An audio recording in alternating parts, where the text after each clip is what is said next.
মেয়েটা তার বাবাকে ভালোবেসে ফেলেছিল। তাদের ভালোবাসাটা ভালোবাসা ছিল না, ছিল স্বামী স্ত্রীর সম্পর্কের মতো। তার মাকে রেখে তার বাবার সাথে পালিয়ে এসেছিল। পালিয়ে সে একটা বাড়িতে বাসা ভাড়া নেয়। সবাই জানতাম তারা বাবা মেয়ে, কিন্তু তারা গোপনে স্বামী স্ত্রীর মতো সংসার করছিল। এক পর্যায়ে মেয়েটার পেটে বাচ্চা চলে আসে। বন্ধুরা, আজকের গল্পটি অত্যন্ত রোমান্টিক হতে চলেছে। গল্পটি আশা করি আপনাদের সবার অনেক বেশি ভালো লাগবে। আর এই গল্পটি শুনলে আপনাদের শরীরের লোম দাঁড়িয়ে যাবে, সেই সাথে আপনার ওটাও দাঁড়িয়ে যাবে। তাই কোথাও স্কিপ না করে পুরো গল্পটি শুনুন এবং কমেন্ট করে ডাক জানাবেন গল্পটি আপনাদের কেমন লাগলো। আর যদি গল্পটি ভালো লেগে থাকে তাহলে চ্যানেলটিকে সাবস্ক্রাইব করে আমার বন্ধু হয়ে পাশেই থাকবেন। আমার নাম সালমা। আমার পরিবারে মোট ৫ জন সদস্য হয়েছিল। আমার বাবা ছিল কৃষক আর মা ছিল গৃহিণী। আমরা ২ ভাই ১ বোন। আমি ভাইবোনদের মধ্যে সবার ছোট ছিলাম। আমাদের গ্রামের বাড়ি যশোর। কিন্তু আমরা গ্রামের বাড়িতে থাকতাম না। আমার যখন বয়স ৫ বছর তখন আমাদের পুরো পরিবার নিয়ে আমরা রাঙ্গামাটিতে চলে আসি। আমার বাবা গ্রামেতে আমার একটা কাজ খুঁজে পাচ্ছিল না, তাই আমরা সবাই রাঙ্গামাটিতে চলে এসেছি একটা কাজের সন্ধানে। এরপরে আমার বাবা একটা কাজ পায়, তারপর আমরা বাসা ভাড়া করে সবাই মিলে একসাথে থাকতে শুরু করলাম। আমরা যেই বাড়িতে থাকতাম ওই বাড়ির বাড়িওয়ালার সাথে আমার বাবার খুব ভালো সম্পর্ক তৈরি হল। আমাদের বাসা যে বাড়িওয়ালা তারা সমস্ত পরিবার, আপনি আমার বাড়ির যত ভাড়াটিয়া আছে তাদের কাছ থেকে ভাড়া তুলবেন, আর আপনি কিছু নিবেন, আমাকে কিছু পাঠাবেন এখানে। তখন আমার বাবা সেই বাড়িওয়ালার কথায় এক বাক্যে রাজি হয়ে গেল। এরপর থেকে বাড়িটা আমরাই দেখাশোনা করছি। আজকে প্রায় ১-৬ বছর হয়ে গেল আমরা এই বাড়িতেই আছি, আর বাবা এই বাড়িটিকে ঠিকঠাকভাবে দেখাশোনা করছে। তাছাড়া এইবারে সমস্ত ভাড়াটিয়ারা জানত এইবারে মালিক আমরাই। আর এই বাড়িটি পুরো ১০ শতক মাটির উপরে ছিল। আমরা যেহেতু অনেক বছর বাড়িটিকে দেখাশোনা করেছিলাম, তখন বাড়িওয়ালা আঙ্কেল আমার বাবাকে ৫ শতক মাটির দলিল করে দিয়েছিল। কারণ বাড়িওয়ালা আঙ্কেলের সাথে আমার বাবার খুব ভালো সম্পর্ক তৈরি হয়েছিল। তাছাড়া এই বাড়িতে কাজকর্ম করার জন্য আমার বাবা কিছু টাকা ইনভেস্ট করেছিল। বাবা এই সম্পূর্ণ বাড়ি ঘরটি ঠিক করেছিল তার নিজের টাকা দিয়ে। আর এটা দেখে বাড়িওয়ালা আঙ্কেল বাবাকে পুরো ৫ শতক মাটি তার নিজের নামে দলিল করে দিয়েছিল। এখন এই বাড়িটা অর্ধেক আমাদের আর বাকি অর্ধেক ওই আঙ্কেলের। আঙ্কেল বছর ৩ পরে এই বাড়িতে ঘুরতে আসে বিদেশ থেকে। এলাকার মানুষ আর বাড়ির সব ভাড়াটিয়ারা জানে এই সম্পূর্ণ বাড়িটি আমাদের। আমরা এই বাড়িতে আছি প্রায় ১-৬ বছর হয়ে গেল। এর মধ্যে অনেক মানুষ আমাদের এই বাড়িটিকে ভাড়া নিয়েছিল, যার মধ্যে এমন একটি বাবা আর মেয়ের ঘটনা ঘটে, সেটা আপনারা শুনলে অবাক হয়ে যাবেন। একটা ভদ্র যার বয়স ৬-০ থেকে ৬-৫ বছর হবে, তার একটা মেয়ে নিয়ে আমাদের বাসাতে ভাড়া নেয়। মেয়েটার বয়স ছিল আমার মতো ১-৭ থেকে ১-৮ বছর। তারপর ওই মেয়েরা আমাদের বাসা ভাড়া নেয়, আর তাদের সম্পর্কের কথা শুনতে চাইলে তারা বলে তারা নাকি বাবা মেয়ে। আর ওই ভদ্রলোকের স্ত্রী নাকি অনেক বছর আগেই মারা গিয়েছে, তাই তারা বাবা মেয়ে একসঙ্গেই থাকে। আমার বাবা প্রথমেই তাদেরকে দেখে ভাড়া দিতে চাচ্ছিল না, কারণ আমার বাবার প্রথমেই তাদেরকে দেখে সন্দেহ হচ্ছিল। ভদ্রলোক আমার বাবার কাছে যখন কথা বলছিল তখন কেন জানি মনে হচ্ছিল তিনি আমাদের সবাইকে মিথ্যা কথা বলছিল। কিন্তু এক পর্যায়ে তারা এমনভাবে বাবাকে রিকোয়েস্ট করে শেষ পর্যন্ত আমার বাবা তাদের রিকোয়েস্ট অনুযায়ী তাদেরকে একটি বাসা ভাড়া দেয়। বাসা ভাড়া দেওয়ার পরে আমাদের দিনগুলো খুব ভালোই কাটছিল। একদিন সকালবেলা উঠে দেখলাম ওই মেয়েটা প্রচণ্ডভাবে বমি করছিল। মেয়েটা বমি করা অবস্থায় তার বাবা বাড়িতে ছিল না। আমরাই একটা ভালো ডক্টর ডাকলাম। তারপর ডক্টর যখন বাসায় আসলো আরে মেয়েটাকে পরীক্ষা নিরীক্ষা করল, তারপর ডক্টর যা বলল তা শুনে আমরা সবাই হতবাক হয়ে গেলাম। ডক্টর বলল ওই মেয়েটা নাকি প্রেগন্যান্ট হয়েছে। আমরা জানতাম মেয়েটার বিয়ে হয়নি, তাহলে ওই মেয়েটার প্রেগন্যান্ট হলো কিভাবে? মেয়েটাকে যখন আমরা জিজ্ঞেস করলাম যে তুমি প্রেগন্যান্ট হলে কিভাবে, তখন মেয়েটা কোনো কিছু বলতে পারল না। আর তখন তার বাবা বাড়িতে ছিল না, তখন তার বাবা কাজে ছিল। এরপর আমার বাবা ওই ভদ্রলোকাকে জিজ্ঞাসা করবে আসলে তাদের মধ্যে কি চলছিল, কারণ আমার বাবার প্রথমেই তাদের দুজনকে সন্দেহ হয়েছিল তাদের কথাবার্তা শুনে। আর এই ভাষাটাই বা কার এতদিন, তো আমরা সবাই জানতাম যে এই মেয়েটার বিয়ে হয়নি। তারপর ওই ভদ্রলোকটি কাজ থেকে বাসায় ফিরল, আর তখন আমার বাবা জিজ্ঞাসা করল যে আপনার মেয়ের তো বিয়েই হয়নি, তাহলে আপনার মেয়ের পেটের বাচ্চা কার? তাছাড়া একটা মেয়ের বিয়ে হয়নি তার পেটে বাচ্চা কিভাবে হয়, সেটাই আমার বাবা ওই ভদ্রলোকের কাছে জানতে চেয়েছিল। এই কথা শুনে ভদ্রলোক অবাক হয়ে গিয়েছিল। আর ভদ্রতা তখন মিথ্যা কথা বলছিল যে আমার মেয়ের বিয়ে হয়ে গেছিল। আমার মেয়ের আরও ২-৩ বছর আগে বিয়ে হয়েছিল, তার জামাই বিদেশে থাকে, এই কিছুদিন হলো তার জামাই দেশে এসেছিল। এর মাঝে আমি আমার মেয়েকে তার জামাইয়ের সঙ্গে দেখা করতে নিয়ে গিয়েছিলাম, হয়তোবা সেখানেই তারা কিছু করে যে এর মধ্যে আমার প্রেগনেন্ট হয়ে গেছে। আমার বাবা তার কথা বিশ্বাস করতে পারতেছিল না, কারণ আমার বাবা বলল আপনি একই সময় একই রকম কথা বলতেছেন, আমি আসলে আপনার কোনটা কথা কি বিশ্বাস করব? তারপর সেই ভদ্রলোক বলল আসলে সত্যি কথা, আমার মেয়ের বিয়ে হয়ে গেছে। তারপর সেই ভদ্রলোক বলল আমার মেয়ের বিয়ে হয়ে গেছে, আর আমার মেয়ের স্বামী বিদেশে। এইসব কথা শুনে এলাকার মানুষ এবং আমরা সবাই হতবাক হয়ে গেলাম আর ভাবলাম যে দুনিয়াটা আসলে কোথায় চলে গেছে, কে বাবা কে মেয়ে কেউ কোনো কিছুর দিকে পরোয়া করতেছে না। আমরা ৩ বছর আগে একে অপরকে ভালোবেসে বিয়ে করে ফেলেছি। এসব কথা শুনে তো আমাদের সবারই মাথায় আকাশটা যেন ভেঙে পড়ল। এইসব কি বলছে এই মেয়েটা? এরা বাবাকে বিয়ে করছে মানে? তারপর এলাকার সবাই তাদের দুজনকে বেঁধে মারধর করতে শুরু করল আর সমস্ত কাহিনীকে খুলে বলতে বলল। মেয়েটার বাবা নাকি বিদেশে ছিল, মেয়েটা যখন পেটে ছিল তখন তার বাবা নাকি বিদেশে চলে গেছিল, বিদেশ থেকে আসার পর মেয়েটার মা মারা যায় আর তখন মেয়েটা একা হয়ে পড়ে। আর তখন এইটার বাবা একাকিত্ব সুযোগ পেয়ে মেয়েটাকে নানাভাবে অনেক কিছু করতে চায়। আর্মিটা এসব কিছু দিতে না চাইলে এক পর্যায়ে তারা চরম এক সিদ্ধান্তে উপনীত হয়ে যে তার বাবা তার মেয়েকে বিয়ে করবে। এই কথা শুনে মেয়েটির অবাক হয়ে যায় আর মেয়েটি তার বাবার কাছে কান্না করতে থাকে। তখন মেয়েটি তার বাবাকে বলে, বাবা তুমি আমাকে বিয়ে করবে, এটা কি রকম কথা? আর আমি তোমার মেয়ে, তুমি আমার জন্মদাতা পিতা, তুমি পিতা হয়ে নিজের মেয়েকে বিয়ে করবে? ছি বাবা ছিস, আমি তোমার কাছ থেকে এসব কিছু আশা করিনি। তারপরে যখন তার বাবার বিদেশ যাওয়ার সময় চলে আসে তখন তার বাবা বলে সে নাকি আর বিদেশে যাবে না। মেয়েটার মা বলে তুমি কেন যাবে না বিদেশে? তখন তার বাবা বলে, আমি তো অনেক বছর বিদেশ করলাম, বিদেশ আর আমাকে ভালো লাগে না, আমি বাংলাদেশ থেকে কোনো একটা কাজ করতে শুরু করব। ওই ভদ্রলোক এই কথা বলেছিল তার মেয়ের সাথে একটা তার সম্পর্ক তৈরি হয়েছিল বলে তার মেয়েকে ছেড়ে তাকে বিদেশে চলে যেতে হয়। তখন তারা সিদ্ধান্ত নিয়েছিল যে তখন তারা বিয়ে করবে। ওই মেয়েটা তার বাবাকে ভালোবেসে ফেলেছিল, কিন্তু তাদের ভালোবাসাটা বাবা মেয়ের ভালোবাসার মতো ছিল না। তাদের ভালোবাসাটা ছিল স্বামী স্ত্রী ভালোবাসার মতো। তারা গোপনে গোপনে ওই বাসায় থেকে তার মায়ের চোখ আড়াল করে স্বামী স্ত্রীর সম্পর্কের পালন করত। এরপর তারা দুজনে সিদ্ধান্ত নেয় আর গোপনে তারা কোনো কিছুই করবে না। তখন তারা সিদ্ধান্ত নেয় তারা বাড়ি থেকে চলে গিয়ে একে অপরকে বিয়ে করবে এবং সারা জীবনের মতো স্বামী স্ত্রীর মতো জীবনযাপন শুরু করবে। এরকম করে তারা ৩ বছর আগে তাদের বাড়ি থেকে পালিয়ে এসেছিল। আর পালিয়ে সে তারা দুজন দুজনকে বিয়ে করে ফেলে। এবং তারা প্রথমে যে ভাড়া বাড়িতে উঠেছিল সেটাতে তারা স্বামী স্ত্রী পরিচয় দিয়েই উঠেছিল। এরপর তাদের বয়সও অনেক বেশি দেখে এবং তাদের চেহারার অনেক মিল দেখে তাদের এলাকায় অনেক ঝামেলা হয়েছিল। তাদের দুজনকে নাকি অনেক মারধরও করেছিল, মারধর করে তাদেরকে বের করে দিয়েছিল। এজন্য তখনকার তারা আমাদের বাসায় উঠেছিল আর তারা পরিচয় দিয়েছিল যে তারা বাবা মেয়ে। কিন্তু সবার সুখের আড়ালে তারা স্বামী স্ত্রীর মতো করে থাকত। আর স্বামী স্ত্রীর মতো থাকলেই তারা সত্যিই কিন্তু বাবা মেয়ে ছিল। ওই মেয়েটার জন্ম তার পিছনে পিতার কাছেই ওই মেয়েটার স্বামী স্ত্রীর মতো এখন থাকে। তাদের ওই সমস্ত কথা শুনে আমরা অনেকেই অবাক হয়ে গিয়েছিলাম। এরপর আমরা সিদ্ধান্ত নিলাম তাদের সবাইকে আমরা এই বিষয়টা তাদের অল ফ্যামিলিকে জানাব। তাদের ফ্যামিলির লোকেরা জানে ওই মেয়েটা হয়তো অন্য কারো সাথে পালিয়ে গিয়েছে, কিন্তু মেয়েটা আছে তার বাবার সাথে পালিয়ে এসে এই সব কিছু করতেছে, এইসব বিষয়ে তারা নাও জানতে পারে।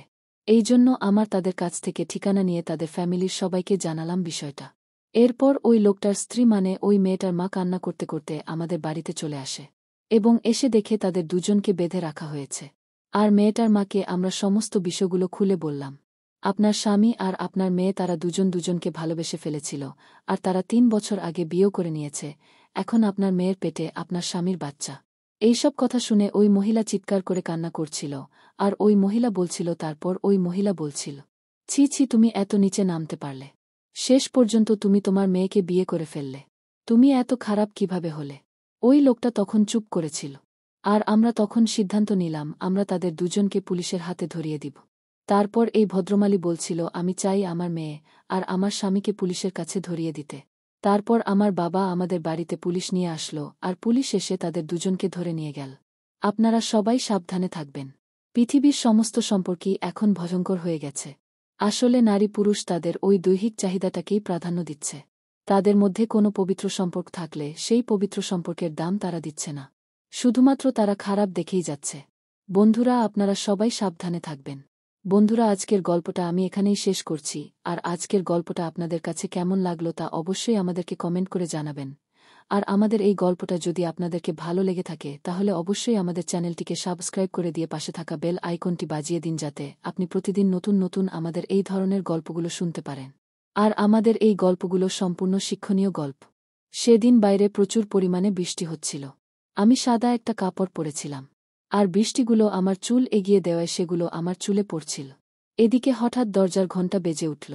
আমি দরজা খুলে দেখলাম আমার জামাই দাঁড়িয়ে আছে। জামাই আমার পাশে তাকালো আর হেসে হেসে বলল, আজ তো আপনাকে অনেক সুন্দর লাগছে শাশুড়িমা। আমি প্রথম অবস্থায় একটু লজ্জা পেলাম। আর সেদিন রাত কিন্তু আমি আসাতে আপনাদের কোনো অসুবিধা হলো না তো? তখন আমি জামাইকে বললাম, আরে না বাবা, অসুবিধা হবে কেন? আর আমি হাসতে হাসতে বললাম, শুধু একটু ভিন্ন কিছু করার প্ল্যানিং ছিল। জামাই তখন, সম্পর্ক ভালো রাখার জন্য মাঝে মাঝে এভাবে চমক দিতে হয়। আর আপনি সব সময় এমন উদ্ভাবনের চিন্তা ভাবনা করেন, সেটা সব সময় আমাদের কাছে প্রশংসা হয়ে থাকবে। আর আপনি দেখতে খুব অনেক কিউট শাশুড়িমা। তারপর আমি আমার জামাইকে বললাম, এভাবে কত করে দাঁড়িয়ে থাকবে, এবার ঘরে আসো, বসো। আমি তোমাকে নাস্তা করে দিচ্ছি। তারপরে জামাই আমাকে কিছু না বলে আমার দিকে তাকিয়ে আছে। আমি তো জামাইয়ের এই তাকানোর মাঝে অনেক কিছু আন্দাজ করতে পারতেছি। বন্ধুরা, আজকের গল্পটি খুবই স্পেশাল।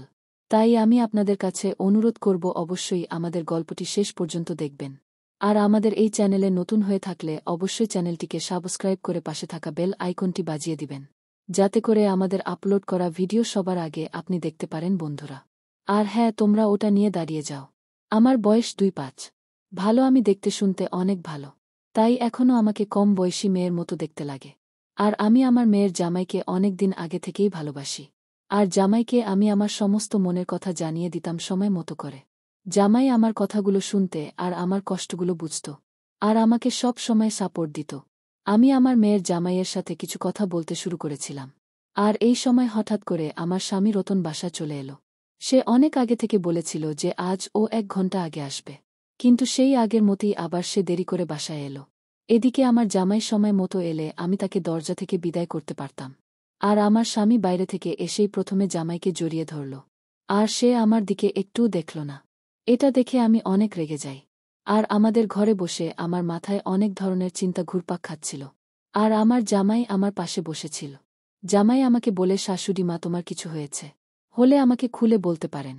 আমি তখন জামাইকে মেয়েটু হেসে বললাম, আরে কই না তো, আমার তো কিছুই হয়নি। আমি এমনিতে এখানে বসে আছি। তখন জামাই আমার দিকে তাকানো আর বলল, এটা তো এমনিভাবে বসে থাকা নয় শাশুড়িমা। আমি বুঝতেছি আপনার মন খারাপ। তারপর আমরা গল্প শুরু করলাম। গল্প করতে করতে আমাদের সাজানো ঘরটা আমার জামাইকে দেখালাম। এরপর জামাই আমাদের ঘরটা দেখে শুনে বলল, অনেক সুন্দর হয়েছে ঘরটা সাজানো শাশুড়িমা। আমি ভেবেছিলাম যে রাগ লাগবে, আমি রতনকে এই ঘরটা দেখাবো। আর রতন অনেক খুশি হয়ে যাবে। এরপর জামাই আমাকে বল, সুন্দরীদের মাঝে এই সমস্ত কিছু গিফট করা দরকার, যাতে করে সম্পর্কটা আরও মিষ্টি এবং মধুর হয়ে থাকে। আর যদি আপনার কোনো সমস্যা হয়ে থাকে তাহলে আপনি আমাকে মাঝে মাঝে করে বলতে পারেন। আমি আপনার সমস্ত সমস্যার আর চাহিদা মিটানোর কথা মাথায় রেখে চলি। আমার জামাই এরকম কথা শুনে আমার মনটা অনেক হালকা হয়ে গেল। আর আমি নিজেই নিজেকে সান্ত্বনা দিয়ে স্বাভাবিক হতে শুরু করলাম। কারণ আমার স্বামী রতন আমাকে ভালোবাসে না। আর অফিসের কাজের চাপে সব সময় আমার থেকে দূরে থাকে। তাই আমি মনে মনে ভেবে নিয়েছিলাম, আমার মেয়ের জামাইকে আমি আমার কাছেই রাখব। তাকে আমি আমার মনের সমস্ত ঘটনা খুলে বলব। পরের দিন আমার হাজব্যান্ড অফিসের কাছে বাইরে চলে গেল। আর জামাই আমাকে বলল, সকাল 1:00টায় তার অফিসের টাইম। আমার মেয়ের জামাই দেখতে শুনতে অনেক ভালো, অনেক ফিটফাট, আর দেখতে শুনতে আমার একটা দায়িত্বশীল বটে। জামাইকে নাস্তা করে দেওয়ার পর জামাই নাস্তা খেয়ে তার নিজের কাছে কাজের প্রতি মনোযোগ বেড়ে গেল। এরপর জামাই অফিস যাওয়ার আগে আমাকে বলল, আপনারা যদি চান তাহলে আমি আপনাকে রাত্রেবেলা খাবার রেস্টুরেন্টে গিয়ে খাওয়াবো।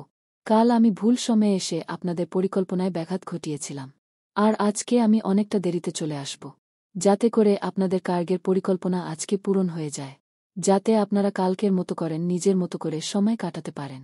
আর তারপরে আমি হাসতে হাসতে জামাইয়ের এসব কথা মেনে নিলাম।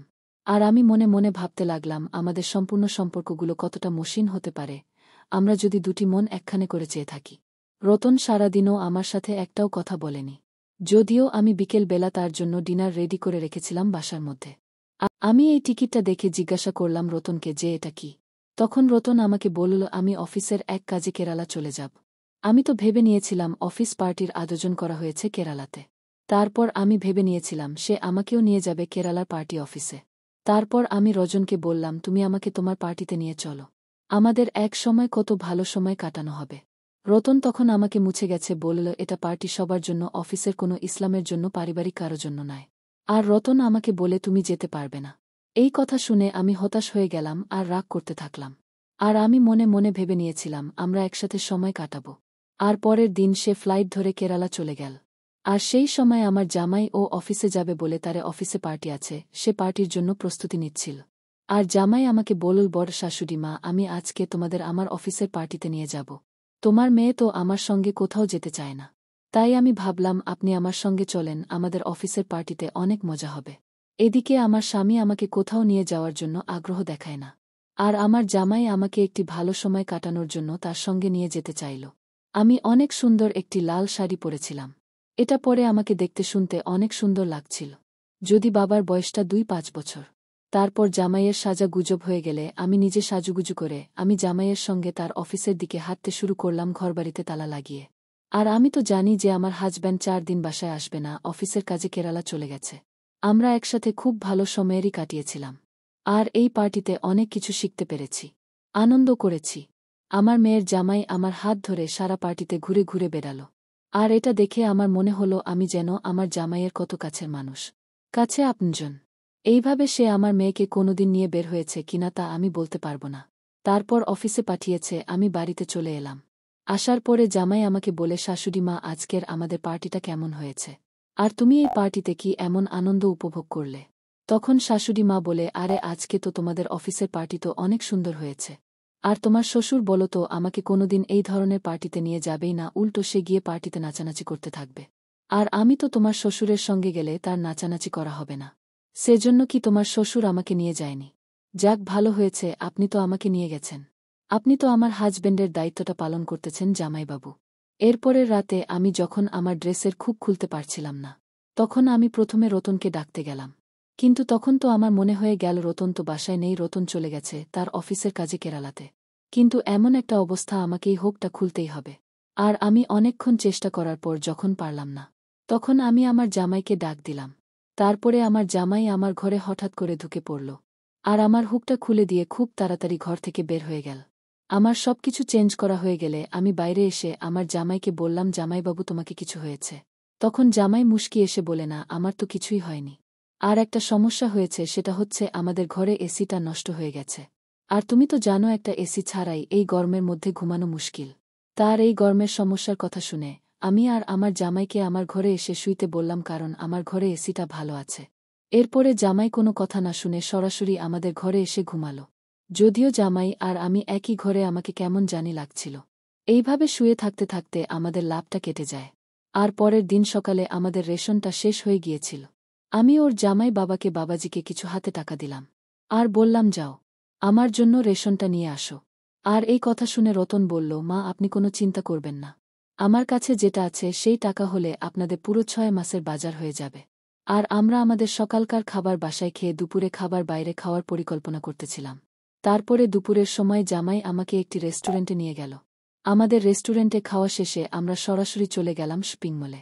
শপিং মলে গিয়ে জামাই আমাকে বলে, মা আপনার যেটা যেটা প্রয়োজন আপনি সেটা এখান থেকে বেছে বেছে নিতে পারেন। আর আপনি আজকে যা নিবেন